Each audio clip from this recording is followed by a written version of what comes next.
2021 ജൂണിലെ question പേപ്പറിൽ നിന്ന് നമ്മൾ നോക്കുന്നത് describe the contribution of Alfred Binet to the measurement of intelligence. Alfred Binet എന്ന് പറഞ്ഞിട്ടുണ്ടെങ്കിൽ ഒരു ഫ്രഞ്ച് സൈക്കോളജിസ്റ്റാണ്. അദ്ദേഹമാണ് ഫസ്റ്റ് IQ ടെസ്റ്റ് ഇൻവെൻറ്റ് ചെയ്തിട്ടുള്ളത്. ഇനി എന്താണ് കോൺട്രിബ്യൂഷൻസ് എന്ന് നമുക്ക് നോക്കാം. ഫ്രഞ്ച് ഗവൺമെൻറ്റിൻ്റെ നിർദ്ദേശപ്രകാരം ആൽഫ്രഡ് ബിനെ കുട്ടികളിലെ MR കണ്ടെത്തുന്നതിന് വേണ്ടിയിട്ടൊരു സീരീസ് ഓഫ് ടാസ്കിനെ ഡിസൈൻ ചെയ്തു. ഇതിൽ ഒരുപാട് കോംപ്ലക്സ് ആയിട്ടുള്ള കാര്യങ്ങൾ അദ്ദേഹം ഇൻക്ലൂഡ് ചെയ്തു. Memory, imagery, imagination, attention, comprehension, aesthetic sentiment, moral sentiment, muscular strength, motor ability, hand I coordination, ഇങ്ങനെ ഒരുപാട് കാര്യങ്ങളെ അതിൽ ഡിസൈൻ ചെയ്തെടുത്തു. തിയോഡർ സൈമൺ എന്നൊരു ഫിസിഷ്യനുമായിട്ട് ചേർന്നിട്ട് അദ്ദേഹം ബിനെ സൈമൺ സ്കെയിൽ എന്നുള്ളൊരു സ്കെയിലിനെ ഇൻട്രൊഡ്യൂസ് ചെയ്തു 1905. ഈ ബിനെ സൈമൺ സ്കെയിൽ ഇന്ന് കാണുന്ന സ്കെയിലിൽ നിന്ന് ഒരുപാട് ഡിഫറൻസ് ആണ്. ഒറിജിനൽ സ്കെയിലിൽ 30 പാസ് ഓർ ഫെയിൽ ഐറ്റംസ് ഉണ്ട് അല്ലേ. പിന്നെ മേജർ ബ്രേക്ക് ത്രൂ എന്ന് പറയുന്നത്, അതായത് ഒരു വഴിത്തിരിവ്, ബിനെ സൈമൺ സ്കെയിലിൻ്റെ ഒരു വഴിത്തിരിവ് എന്ന് പറയുന്നത് രണ്ട് കാര്യങ്ങളാണ്. ഒന്നാമത്തെ കോംപ്ലക്സിറ്റി ഓഫ് ടാസ്ക്സും രണ്ടാമത്തെ ബ്രെഡ്ത്ത് ഓഫ് മെൻ്റൽ എബിലിറ്റീസുമാണ്. ബിനെ സൈമൺ സ്കെയിൽ ഇന്നത്തെ സ്കെയിലിനേക്കാളും ഡിഫറെൻ്റ് ആണെങ്കിലും ബിനെ സൈമൺ സ്കെയിലിൽ നിന്ന് ഒരുപാട് കാര്യങ്ങൾ ഇന്നത്തെ സ്കെയിലുകൾ അഡാപ്റ്റ് ചെയ്തിട്ടുണ്ട്. എക്സാമ്പിൾ പറയുകയാണെങ്കിൽ concepts of strict administration, age graded norms, rank order of items ranging from least to most difficult. Binet Simon സ്കെയിലിൻ്റെ ഫസ്റ്റ് റിവിഷൻ എന്ന് പറയുന്നത് 1908 വരുന്നത്. അന്നത് കാര്യമായ മാറ്റങ്ങളൊന്നുമില്ലാതെ അങ്ങനെ തന്നെ നിലകൊണ്ടു.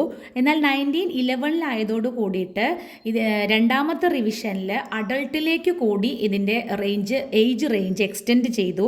അതുകൊണ്ട് തന്നെ ഓരോ തലത്തിലും 5 ഐറ്റംസ് വീതം ആഡ് ചെയ്തുകൊണ്ട് ബിനെ സൈമൺ സ്കെയിലിനെ പുനരവലോകനം ചെയ്തു. അപ്പോൾ ബിനെ സൈമൺ സ്കെയിലിൻ്റെ ഈ സെക്കൻഡ് റിവിഷൻ ടാർഗറ്റ് ചെയ്തിട്ടുള്ള എബിലിറ്റീസ് എന്ന് പറഞ്ഞിട്ടുണ്ടെങ്കിൽ language, auditory processing, visual processing, learning and memory and problem solving ആണ്. ഇനി 1912 സ്റ്റാൻഫോർഡ് യൂണിവേഴ്സിറ്റിയിലെ ലൂയിസ് ടെർമാന് പുതുതായിട്ടൊരു റിവിഷൻ കൊണ്ടുവന്നു. ഒന്നുകൂടി പുനരവലോകനം ചെയ്തു ഇതിനെ, ബിനെ സ്കെയിലിനെ. അത് 1916 പബ്ലിഷ് ചെയ്തു. സ്റ്റാൻഫോർഡ് ബിനെ ഇൻ്റലിജൻസ് സ്കെയിൽ എന്ന പേരിലാണ് പബ്ലിഷ് ചെയ്തത്. ഇനി സ്റ്റാൻഫോർഡ് ബിനെ ഇൻ്റലിജൻസ് സ്കെയിലിൻ്റെ അഡ്വാൻറ്റേജസ് എന്ന് പറഞ്ഞിട്ടുണ്ടെങ്കിൽ ഫസ്റ്റായിട്ട് പറയണത് എന്താ വെച്ചാൽ ഇതിനൊരു കോംപ്രിഹെൻസീവ് റിവിഷൻ ആയിരുന്നു. ബിനേൻ്റെ ഒറിജിനൽ സ്കെയിലിനേക്കാളും കോംപ്രിഹെൻസീവ് റിവിഷൻ ആയിരുന്നു. രണ്ടാമത്തത് ടെർമാൻ മുന്നോട്ട് വെച്ചിട്ടുള്ളത് ഒരു സ്റ്റാൻഡർഡൈസേഷൻ പ്രൊസീജിയർ ആയിരുന്നു മുന്നോട്ട് വെച്ചത്.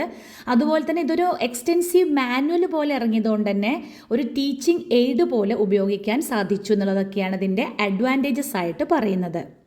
ഇനി ബിനെ സ്കെയിലിൽ വന്നൊരു ഇമ്പോർട്ടൻ്റ് ആയിട്ടുള്ള ഡെവലപ്മെൻ്റ് ആണ് കോൺസെപ്റ്റ് ഓഫ് IQ എന്നുള്ളത്. സ്റ്റാൻഫോർഡ് ബിനെ ഇൻ്റലിജൻസ് സ്കെയിലിലേക്ക് ടെർമാൻ എന്ത് ചെയ്തു, സ്റ്റേണിൻ്റെ ഐഡിയ ആയിട്ടുള്ള കോൺസെപ്റ്റ് ഓഫ് ഇൻ്റലിജൻസിനെ കൊണ്ടുവന്നു. അതായത് concept of intelligence quotient IQ എന്നുള്ള കോൺസെപ്റ്റിനെ.